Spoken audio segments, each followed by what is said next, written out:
That is essentially what you're trying to do with marketing, is getting people to act in a way that they may not have acted otherwise because of what she had built up and how effective her campaign was. Acting on emotion. There's so many different things that we do that we purchase because it made us feel a certain way. And she was making people purchase because she was making them feel a certain way. You have to understand the psychology of people, how they think, how they react to things, their responses, what stimulates that motivation to do something or purchase something. I think if you have that, then it doesn't matter what you're marketing. Do you understand people's actions? Like, what motivates them? What's the universal message here that will get that kind of response from people? You have to be so perceptive who your audience is, but then also how they think.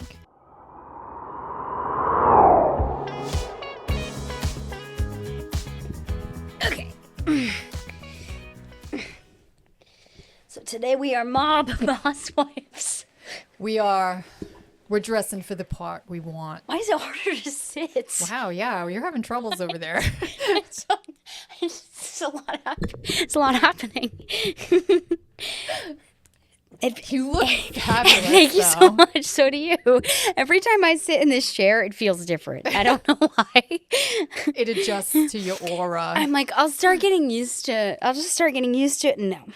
So today we're doing overalls, matching twins overalls. Yes. If you're new here, we bought these overalls not together, but together. Right. See, it all started, they should go back through our TikToks because we did a TikTok about it the day that you first came in with them. And you're like, I forgot I had these. I found them. And I was like, you look amazing. They're standing pants, really. Right. They're not good sitting pants, but sit sleigh, stand sleigh, whatever. you know, whatever. We're going to try to go for both, but it's really a standing sleigh. But she wore them, and then I don't know if I dared you to switch outfits with me or you dared me to try them on. I was just kind of like, prove it. If they look that good, prove it. And I was like, okay, maybe you need to see them on someone else to see how cute they are, but on you. Because I thought they would look terrible on me because I'm like 4 inches taller than you. And I'm like, these are never going to fit me because, second of all, despite the height difference, they're also children's overalls. They are children's overalls. So I was like, you will appreciate how hot you look when you see how bad I look. Joke was on us because they looked good on both of us. So they've a little bit become Sisterhood of the Traveling Overalls. And then she went out and got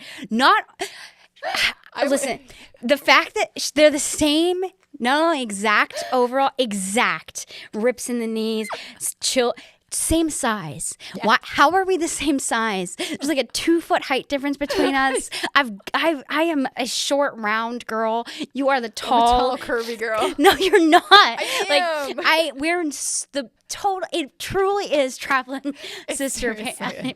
Yeah. I'm just like, it doesn't make sense that we have the same jeans. Anyway, that's the story of the jeans. Yeah. And so sometimes we coordinate and make sure we wear them on the same day. In fact, I think my words to you this morning were, it's like, do you feel skinny enough to wear them today? Because they're really like, you have to be like just in the right part of the month to feel skinny enough to wear them. So it was like, I squeezed them on today. And then we both got new fur. Yeah. New fur.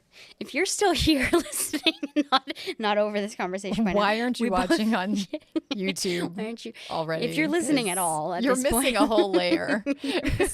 Yes. So I got new fur, and she's in like ermine white. It's ermine. Yeah. Ooh. It's just like this gorgeous white. Which is crazy because I cannot be trusted with white, and it's like I look like oh wow, I can't say what I was just gonna say. What is the words I want? You look like you belong with the family from Frozen that has the sauna. I haven't seen Frozen, so I don't know. Where they have a big winter blowout during the winter. I have like caveman fur pelt kind of colored faux fur going on I can't think today. of words. I can't think of the words I want of the type of. It's probably not a good visual I'm giving people who aren't. Just get on seeing YouTube it. if you're not. If you're not watching us on Caveman YouTube yet. pelt. Don't imagine me in a caveman pelt. Nobody needs that visual in their brain. That visual. So just go to YouTube and see what is actually happening. feel It'll like- make your day much better. Yeah, I feel like this is a really good example of how we're wearing the same thing and yet still very different personalities. Yes. So, and I wore my sharpest nails for this. They're kind of low-key They terrifying. really are good for stabbing. Yeah, that's all I think. I put my contacts in and out of my eyeballs with these things. No, you can't possibly. How is that possible? Dangerous. It's like half inch, and they are actually like to a point. They're not like I know. square nails or even oval. That is like I know. I need to do some damage. Kind of.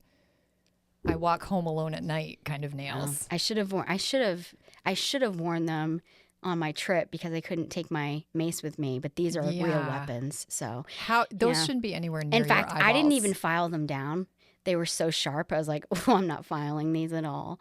See, I would like take an eye out if I tried to do anything like that. I actually put them on initially for the Kentucky Derby. So, because I love that you do that too. I should put up a picture of me at the Kentucky Derby. Yes. You guys do it. You do it every year. Yeah. I love that. It's a good excuse to I dress always up forget when it's happening. ridiculously. And I used to photograph horse shows. Like I should be all over that. Next year, okay, so next year you need to come, and next year you need to dress just as ridiculously as I did this need an year. excuse. Oh, and that reminds me, we're gonna move on to real marketing things in a second, guys. I promise. What are those things called? What is it Fascinator. called? Okay, so fascinators. I'm bringing them back. I'm bringing them back in Yes. style. I should have worn mine today, but I need to find one in Texas. Okay. And we're gonna wear when I come back. The next podcast we do after I'm back. Okay, fascinator. I'm gonna episode. find something obnoxious. Because there's something about having a fascinator on that's just like I'm the actual queen of England here. I love it. So I'm bringing them back. I'm gonna get lots of head turns. Like I don't get enough already. But Right. yeah. Will you be able to handle the onslaught I love it. of attention? I love it. I told you when I was It's true. in France, just like, oh my gosh, everyone taking my picture. So I'm used to it. People do it a lot, but anyway. Yeah, so we're all decked out today. It's great. Just for Feels you guys. good. Just for you guys. I'm like, I made these last all week just so we could do this. I'm working on brakes tomorrow. I'm putting brakes on my friend's car tomorrow. So I'm like, these are coming off. I'm going into mechanic mode, and these if I can actually, I should see how long I can keep them on while I do brakes. White nails while you're doing car mechanics, like, yeah. That's gonna be gross. I couldn't could take a handle it. picture. Maybe I could put that in here. You should. Anyway, so what are we talking about today? We're talking about scamming. Specifically, we're bringing in a little bit of our true crime. Like, Enough time has passed that I can tell you of my hobby. crimes. No, but we love, like in the office, several of us love true crime. And so we're talking about Scamanda. Scamanda. Amanda Riley. Yes. Yes. So I watched it, and then you watched it. We were like, well, so this has to be. Actually, was it Christina? Christina was telling me about Christina. it. And I was like, I don't know this story. And I'm so glad I didn't watch it when it came out because it was while my mom was going through her cancer Was it that long ago? surgery. Yeah. She was going through her whole. Yeah, because it was right before the pandemic. The documentary was? Yeah, there was a documentary done a few years ago, and then there was a more recent documentary that was done. So when it first aired, that was like right in the middle of my mom's cancer journey. And if I had seen it then, I probably would have driven to her house and done bad things. Yeah. Because it made me so enraged when I just saw the details and learned the details and stuff. So, but yeah, interesting story. Most people have probably have heard of it or knew, but I maybe was the last person to not know about her. But there are so many it's amazing that she could pull off what she did. Yes. And so we're kind of dissecting it from a marketing standpoint. Like, why did her marketing of herself, which is essentially what she did, So if you don't know, work so well? Yeah, if you don't know anything about the story, she pretended that she had cancer. She milked money off of like tons of people. Mega church. Yeah. She had fundraisers Right. with local restaurants. Yeah. So she just made a lot of money over lying about having cancer. Yeah. So She sold her story. yeah. Basically. Sold it well. And so we're like, marketing angle on that. She did some really smart thing. Terrible person. Terrible person. Human being. But she did some really smart things. Scamming works, like, if you do it right. Not that marketing isn't scamming. It can be. But in general, it's not. But it is manipulative. Because it is. On some level. Mm-hmm. Some go hard on that direction, but all marketing is manipulation if you really stop and think about it. Because you are trying to tap into people's emotions and help them to realize that they need something that you have. Yeah. So there is a little bit of manipulation there, but she took it to like next level. Like the way she did it wasn't ethically right. No.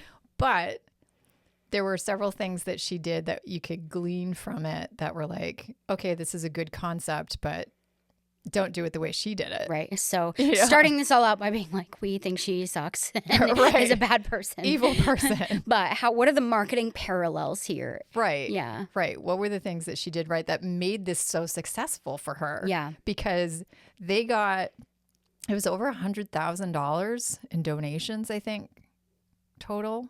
Was that it? Yeah. I thought it was more than that. Or 105. I think it was a number like that. Okay. But I thought it was interesting because they said in the documentary that it all started with an offhand comment, like one of her neighbors or one of her best friends had said something about how they found out a family that they knew, the mom had cancer, and so they immediately went into like, what can we do? How can we help? How can we, writing checks and that like planted a seed in her brain. Like she can make money. It was like the next day or a few days later, she called that friend who relayed that story to her and was like, I have stage 4 cancer. It's lymphoma. It's bad. Mm. Number one, I would have been like, this sounds familiar. Yeah. Like, I don't understand how people were just like, oh my God, really? Especially like knowing what kind of you had. Did you have no gut instinct about what kind of human this was? I don't know. Some people don't. Some people don't have that intuition. Because you would have to be a bad person to do this. Yeah. Like if you ever called me and said you had cancer, I would never doubt it. See, that's the thing. Most people wouldn't. So, like, one of the things that she did was she banked on people's goodwill. But I do know people that if they called me and told me they had cancer, I might be like, do you? Simply because of who they are. So that's like lesson number 1, know your audience. She knew that this friend would believe her. Okay. She knew her audience. This was a good friend of hers. She had this conversation with this friend and knew she was the heart on the sleeve. Like, someone is in need. I'm going to help them. I will empty my pockets and help them if I can. She must have had money too. Yes. Her friend was wealthy and they had been friends for a while. Like, this wasn't just, she wasn't newly friends with this person and then suddenly trying to prey on her kindness. There was a developed relationship here. She knew this person. And that does make it even more legitimate. So she knew her audience. She knew how to cater to, she knew the words to say, and she knew who to go to. Yeah. Who to go to. Yeah. Because she didn't go tell all of her friends. She told this one friend and then word got out. And then it was like people had a cause. Yep. So yeah, I guess that's a good point. Like, I don't know. I joke I would not believe certain people, but I do think I would probably believe like 99.9% of people who would come to me with that. Right. it would take a really scandalous person in my life who I'm like, you're kind of known for being a liar, to be like, no, you don't. Do you really? Like, but if someone I felt like I knew pretty well and didn't have a history of lying to me, Right. I'd probably be like, I'd have no reason to question that. Right. And especially if I was a wealthy person and was a giving person, like, why wouldn't I? Right. Yeah. And she knew that. Yeah. And you think about too, like, she was very strategic in what she chose to use as her hook.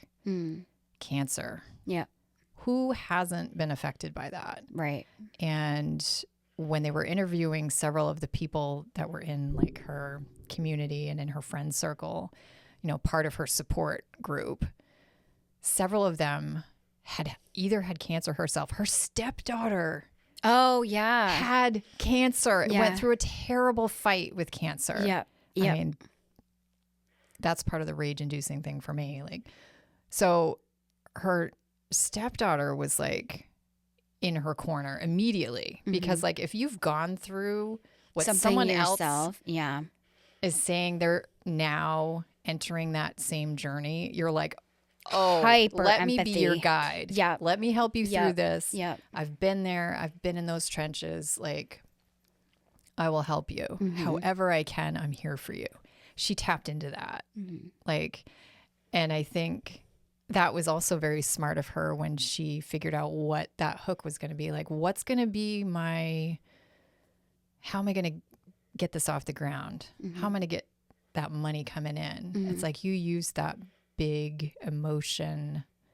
Because if she said some random right disease, people, it's not as triggering because it's kind of like, is that deadly? Like, is that a big deal? How bad Might be a few what people. What are the statistics here? Right, but everybody universally knows, like, cancer, that you hear just that word quickly, it immediately puts into your brain, like, death, bad, like death sentence, like, it's just, and so, no, you don't even, literally, within a second, it puts all of that into, as soon as you hear that word. But another disease might not do that. It makes you go, what is that? Right. Is that bad? You like, instantly hear Sarah McLachlan playing in the background. Right. Like, oh, I'm going to give everything, even if I don't have anything. Yeah.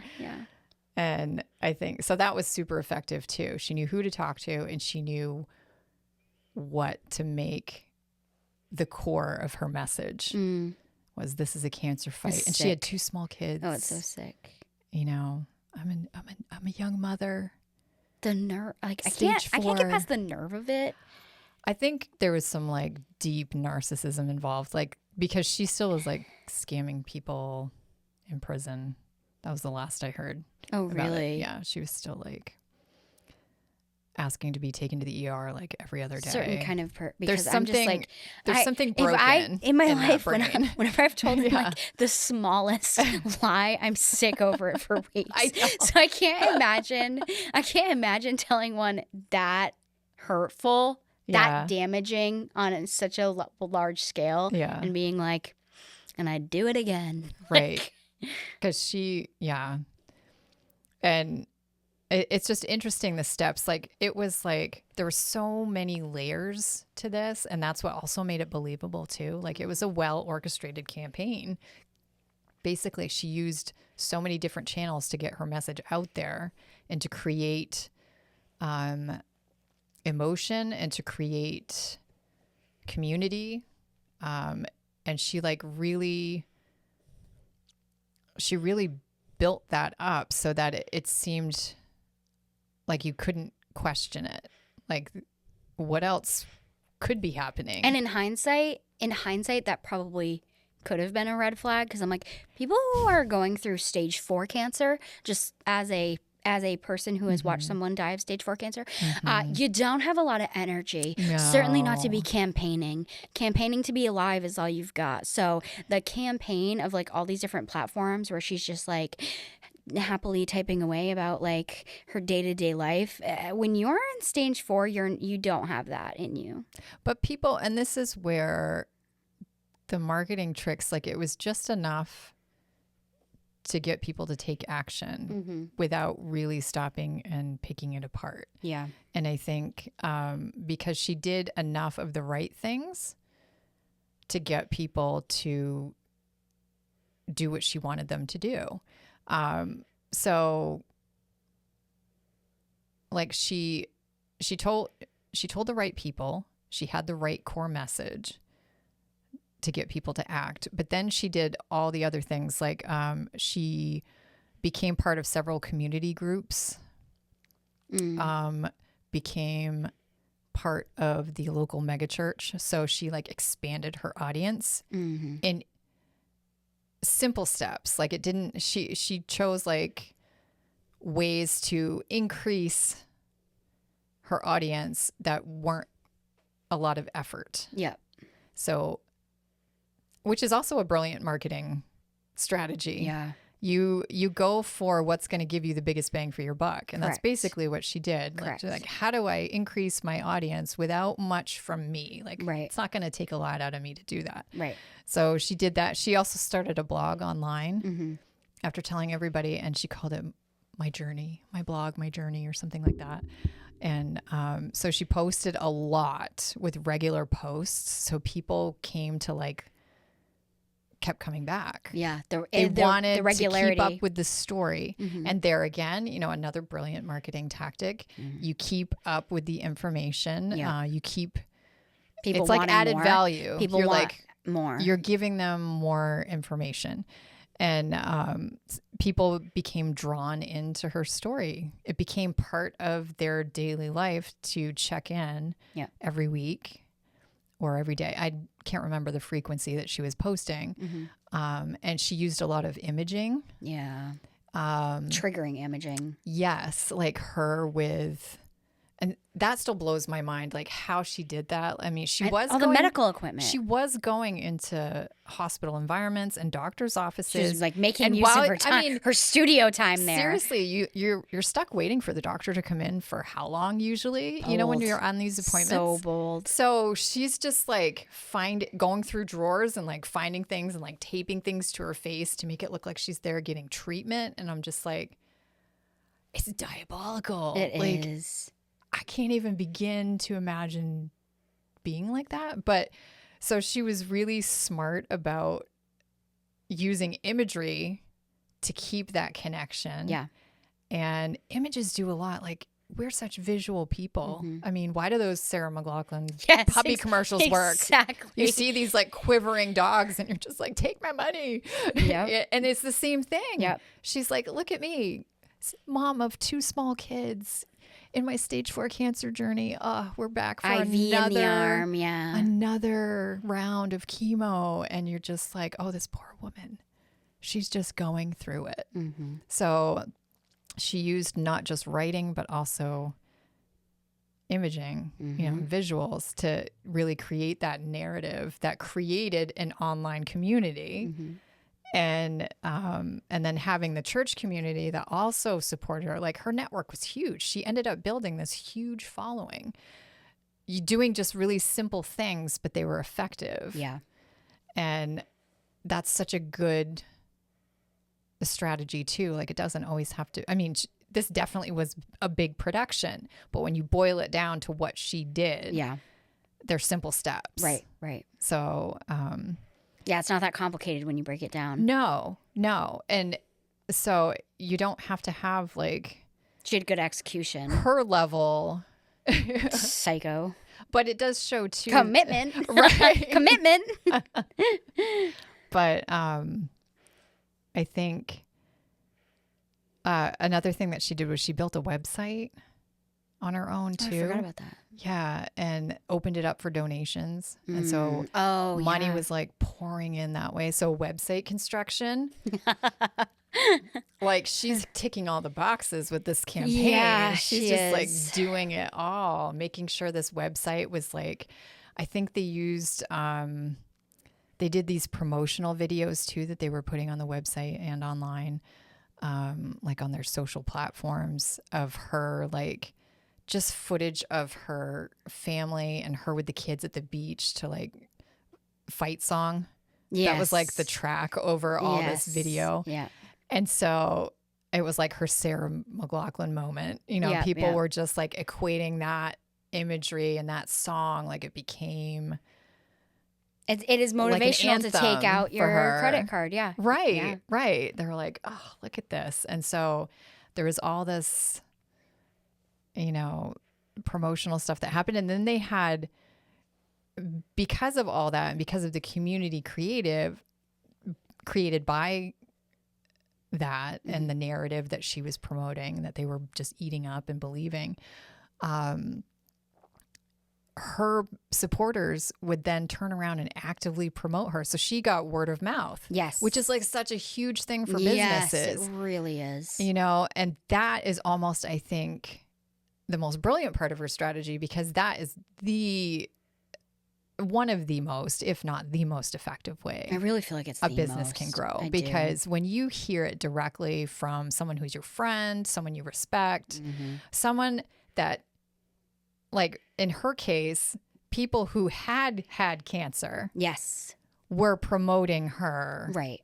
So, I mean, how much better? Yep. You can't put a price tag on that kind Yep. of advertising or Yep. that kind of marketing. Yep. So, the word of mouth, getting people to promote her on their own social media channels was just a brilliant move. It sounds like just in general, her living in so many different places gave her so much opportunity to make money. So she's got her website donation, and she was, I think if she had the GoFundMe or all the other ways that she Which had it she going. got a friend to start, someone who had cancer, started that. Yep. And then she was taking, in my memory, there's one instance at the church where they had never done this before, where she gave this motivational speech and then everyone came up and threw money on the stage. Yeah. So it was like, she was like thousands of dollars they ended up walking with. which again, a genius. Cause I'm like, you Right. look like such a jerk if you're not one of the people walking up throwing money at her. Right. But so many different opportunities to draw in new people and new money. So if you don't want to donate this way, you'll donate this way. And if you're at the church, you'll give that way. And if you stumble upon my website, you'll donate that way. So she really plastered herself kind of everywhere. Broad portfolio. Yep. Yeah. And it worked in a lot of different ways. Yeah. And the thing about the church that I thought was really interesting, because that is essentially what you're trying to do with marketing, is getting people to act in a way that they may not have acted otherwise. And that's exactly what she did. This church had never done anything like that prior to, and I don't think they have since. I hope not. Because they were scammed. But she, because of what she had built up and how effective her campaign was, she got them to do something they'd never done before. Yep. So it's like masterclass moment. Acting on emotion. Yes. Played on emotions. She was so tapped into people's emotions because of what her core message was, what she had just dedicated her campaign to. It was a cause that everybody could get behind. And you think about how you shop, for instance. It's so often based on emotion. Yeah. It's I'm starving right now, and so I'm gonna buy this. I have had a bad day, and so I'm gonna go get myself a coffee. It's I haven't had a shirt that makes me feel this confident in a long time, so I'm buying it. Right. There's so many different things that we do that we purchase because it made us feel a certain way. And she was making people purchase because she was making them feel a certain way. Right. And we may not have something like cancer to market. Correct. But the thing that it doesn't really matter. I mean, granted, that was,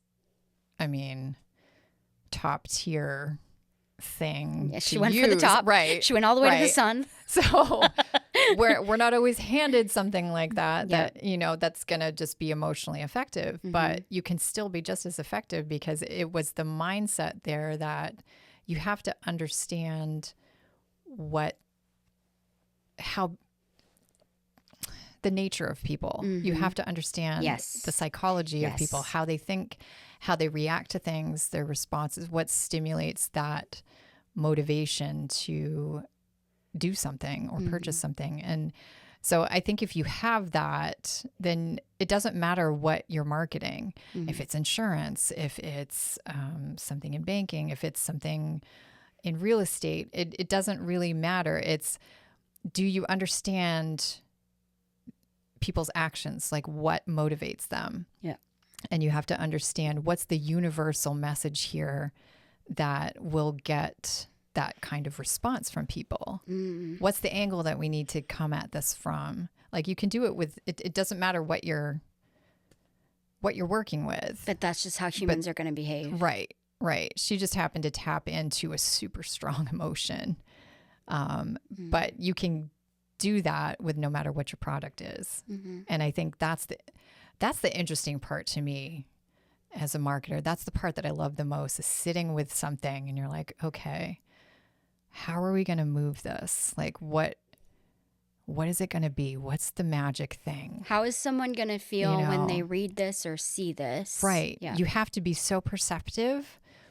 And I think to be good at it, you have to have good perception of your audience, have a clear mind set on who your audience is, but then also how they think. Yeah. What's going to make them follow through to the call to action? Right. Why would they do that? Right. Is always how you operate. Why would they? Right. And it is manipulation. I don't know if you have to be good at manipulation too to be a good marketer. What do you think? I think it's less manipulation and more of like you were heading on the road of talking about like perceiving what people feel and what they need. It's more of like getting. I don't feel like it's even manipulation. It's more of like sensing what people need, sensing what they want, sensing what they feel. Yeah. And then just using that, which I guess is manipulation. Yeah. Yeah. That's why I feel like there's almost this line that you're walking as a marketer. Some cross it, but it can feel a little icky if you're doing it wrong. I guess it just there's depends. A balance there. I guess it depends on, is it because am I looking at this photo or this photo that I think that they would like on Instagram, or is it because I'm trying to get them to donate for cancer? I don't feel so much like the toxic manipulation of like which one's going to make them like this picture more, which one's going to get them to unethically give me money. I feel like there are differences there in the spectrum of like. Yeah. But I'm thinking about like different campaigns that you work on depending on the client too. And that's where I think, you decide what kind of clients you work with most of the time. Yes. So if there's some that are unethical, that are definitely just doing a money grab. Yes. You choose whether or not you work on something like that. So you live with yourself. That's a great point. If you want that to me can be more manipulative, where it's like we're not providing something that people need, that we're just educating them about. Or that we don't back. Right. And that's where I think there's a difference between manipulative marketing and marketing itself. I feel like there is a difference there. I know I'm kind of getting off topic a little bit. It's more of like a scam marketing versus right. And this is where like she was definitely a scam. She was definitely scamming people because she wasn't really sick. So she's not. But I feel like with some marketing campaigns, like sometimes you're promoting a product that's super beneficial to people. Right. Right. And those campaigns I love, because then you're thinking about the audience and you're thinking about how do I help them to understand that this is a good thing for them. And will help them. Right. Genuinely. Right. And that's the majority of what who we work with. Like that's just because our company's genuine. Like we're not in marketing to be manipulative per se. Right. So any type of like, I don't know if you call it low level manipulation, because marketing is on some level manipulation, but it's more of an educational, like I need to convince them, I need to help them see that they need this. Yeah. That this will make their life better. But when it's just flat out manipulation like she did, it's just icky. It's like a. Yeah. But she did it brilliantly. And there are companies that are brilliant at separating people from their money. Like that is. Yeah, I think there's a difference between marketing something that is works, is quality, you can back, and then things that are just like feels like a bit like a bait and switch, something that you purchase, for instance, and then you get in the mail and you're like, this is just crap. Which is basically what she did. Yes. Yeah. Or this is fake, or not what was advertised. Right. Whatever. So I just feel like there's a difference, and I feel like it just raises that good point in question. Like, do you believe in all of the clients that you are marketing for? Mm-hmm. When you promote their message, is it one you believe in? When you are helping this company to sell things on the internet, right, do you think that it's worth it?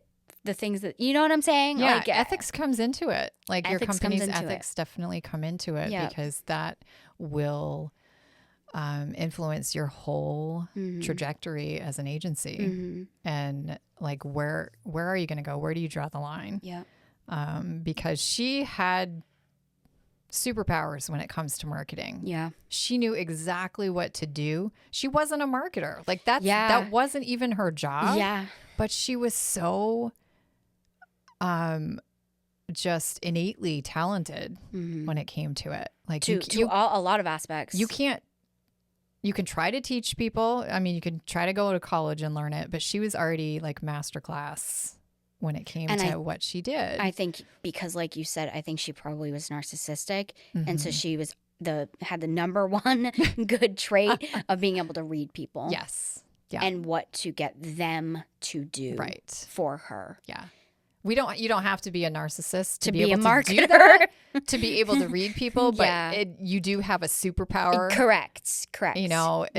It's like people it's heightened. It's very, very heightened. Yes. It's like people with autism who know everything about dinosaurs or are brilliant with math. Right. It's like you just have this innate ability to be genius level at it. And that's what she was. And so, I mean, she knew her audience. She knew how to talk to them. She knew exactly what to make her core message about to gain the most emotional reaction. Yeah. She knew exactly what to tap into, and surrounded herself with support by building, this whole community online. And, that's what businesses are, they try to do. You build a website, you want to attract people. And then you want them to stay there. Right. So it's the blogs, it's the visuals, do you have forms to fill out? Like, she had a GoFundMe link. She had all the things that generate interest and generate that buzz around her campaign. And then having these videos with, fight song and these gimmicky things that just, if your emotions started flagging, like, she would time it. Well, here's something else to just pull you back in, you think. So that hits on one of the points that I found, that she maintained the blog, which was called Lymphoma Can Suck It, filled it with updates, like you said, and photos, and fabricated the medical progress. But this mimics a long form content strategy designed to build trust and authority. The more she posted, the more real it felt to her audience. So it was like she was in it for the long game. She was in it for the long. So this wasn't just like, this was like a turn limited and burn term kind of campaign to just like raise a little bit of money, like a GoFundMe generally is. Right. This was like, long she haul. knew she could keep this, because especially just the title of it, Lymphoma Can Suck It, like, has this like feeling of like she would always have it. Right. It does kind of make you feel like this isn't going to take me down. This is going to be a long haul journey, and like I'm just going to fight the whole way. Always fight this forever, and you can keep donating forever. Right. Yeah. So I thought that was kind of interesting. Yeah, I love it. Another one was about crisis management. When inconsistencies arose, she doubled down and more blog posts and explanations trying to control the narrative. This reflects damage control strategies where brands attempt to maintain their image under scrutiny, though in her case, falsely and manipulatively. I thought that was interesting. Anytime that the issues arose, she was just like doubling down, Like doubling down. You would think, like when she went swimming at her friend's pool, and this is when people started to doubt her because she had said she just gotten treatment that day or something. She had fluid. Oh, she told him she had fluid drained off her brain. Her friend was watching her kids. Oh, yeah. And the kids were at her house swimming in the pool because that morning she had to go to the hospital to get fluid drained off her brain. And then she gets to her friend's house to, pick up the kids. And she jumps in the pool and swims underwater. And her friend was watching her and was like, you don't do that if someone just tapped into your brain. I don't feel like I need to know anything about anything to know that sounds like a bad idea. Right. Like, and that you wouldn't want to. Exactly. You just had, someone had access to your brain, still have an open wound. I'm going to go jump in that chlorinated pool. Underwater with the pressure and everything change. No one would do that. And her friend just watched her and was like, oh, something's up. And that's when it started to unravel. And her friend started calling people and was like, I think we're being scammed. And that was when she started doubling down instead of being smart and being okay. Well, the cancer got better, actually. Right. No, she was just like, some people, she referenced it in her blog, people that I thought had my back don't, and they might be spreading, she looked for sympathy and was just like, nope, they're liars. Yep. And just the audacity, God. I almost have admiration for it because it's so sick. It's so the fact that she got away with it for so long is And it makes me feel bad for everyone that fell victim to it, because you really only are going to give to that cause either, number one, out of obligation, which I'm sure some people felt they were under obligation, or number two, because you're sincere, feelings for someone going either for her or for cancer. Right. Probably more cancer. Right. Many of those people didn't know her personally. Especially so many people in that group had it themselves. Right. And as a person who has just recently lost someone to cancer, it just makes me sick. I'm just like, to know what someone actually goes through when they are suffering. She's claiming stage 4, and I know what stage 4 looks like. Yeah. It is just, you're barely human at stage 4. And it's just, for her to make a mockery of it, it's just so, and make money on it when I'm still getting calls every day about my dad's medical bills. I am. It just makes me sick. It makes me sick. Yeah. So marketing genius. Use it carefully. I listened to the Free Dive podcast and became a scammer. They told me exactly how to do it. Told me whose documentary to watch so that I could learn how to do it. If you make money off of this podcast, please share some, I guess. No, but it's just, I thought it was just such an interesting, after I got over my actual anger and disgust over it, it's fascinating to look at it from a marketing standpoint because it was such a good campaign. And it shows that you don't have to start, it doesn't have to be some big production. It could be simple steps that you follow really well. Yeah. And she executed, it was execution, I think, more than the big idea for her. Yeah. And I think that was such a good lesson too. It's not always having this genius idea. Sometimes it can be something very simple, but the effectiveness comes from how it's executed, because that part was next level. She didn't have to make anything up. Yeah. You know what I mean? Right. But it was so effective because every single point she executed well, from how she blogged, from the website and how she set that up, how she built her audience and grew it, and creating a narrative. And like, she just did all the pieces. Genius level. Like, just until she got caught. Right. Until it came apart. And even when it came apart, just her doggedness to be like, it is not going off the rails. No. I know. Did she ever admit to it? She did finally in court. Yeah. That she was lying about having cancer? Yeah. But then in prison, like, it popped up again that she claimed to have something else several times. Like, there was so many, I can't remember the exact number, but it was something like 30 documented hospital visits or something within a short amount of time. Like, it was still like, oh, I'm dying. Oh, guys, I'm dying. Like, she could not stop herself. Like, she needed the attention or I don't know what, but. Good try, babe. Yeah. Oh my God. Yeah. Wow. But having some of those characteristics, though, I mean, are something that a good marketer is striving for. So use with caution. Yeah. I mean, I felt like that documentary was worth watching just that way too, unless you're going through cancer right now, or someone you love is going through cancer. You just lost somebody. Like, maybe don't watch it right now because it will enrage you. Did you ever end up watching Apple Cider Vinegar? No. Okay, so I that's haven't your had next time one. to because I've been working so much. Yeah, I know. Well, that's your next one. List. That one is fictional. Well, okay, it's a fictional, like, docu-series, but it's based on a true story mostly.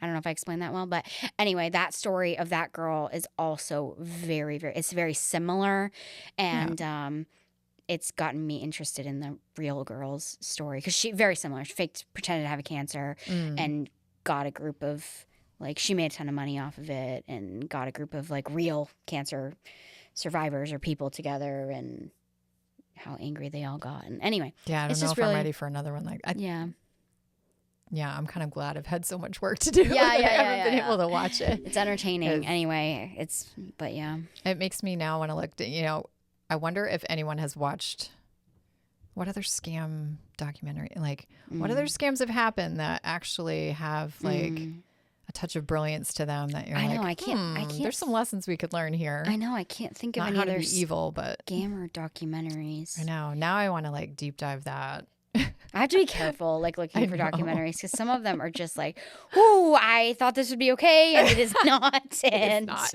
shut it off. Shut it off.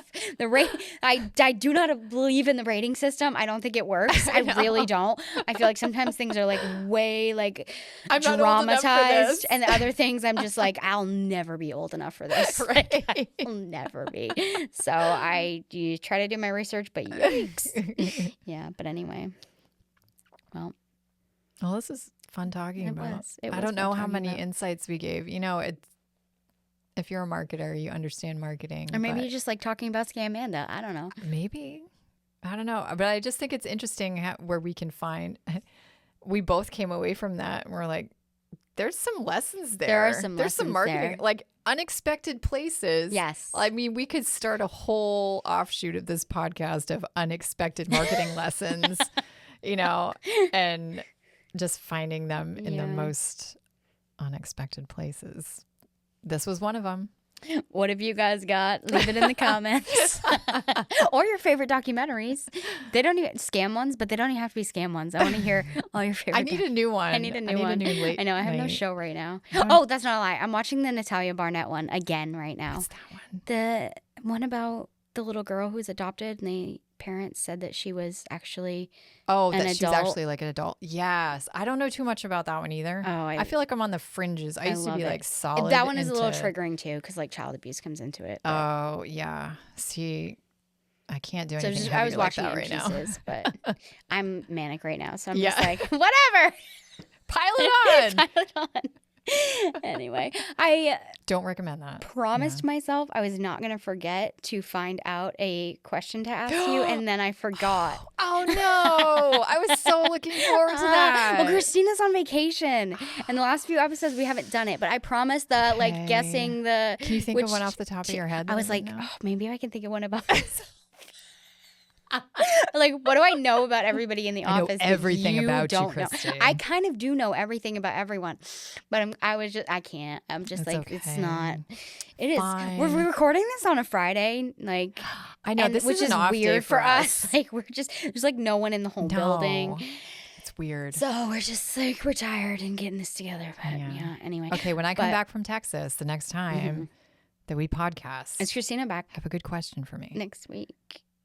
This is none of your business. I don't remember. But anyway, I don't know. I am like I'm lost without her. So like I need her to bring me back to center.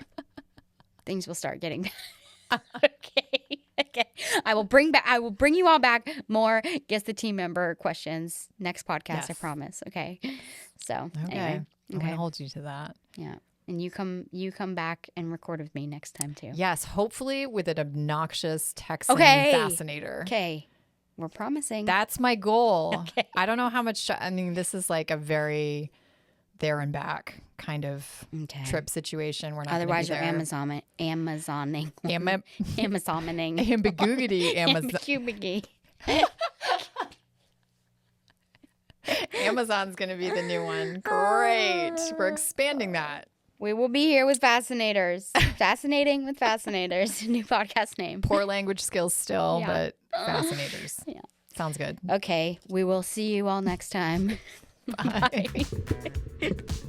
It's the end. No, it's not. There's more. There's always more. Don't be sad. You can catch our full video interviews on our YouTube channel. Come find us. And don't forget to subscribe, like, and share with your friends so that we're not sad. And follow us on TikTok. And Instagram. It'll make your day happier, promise. And we'll know if you do. Until next time.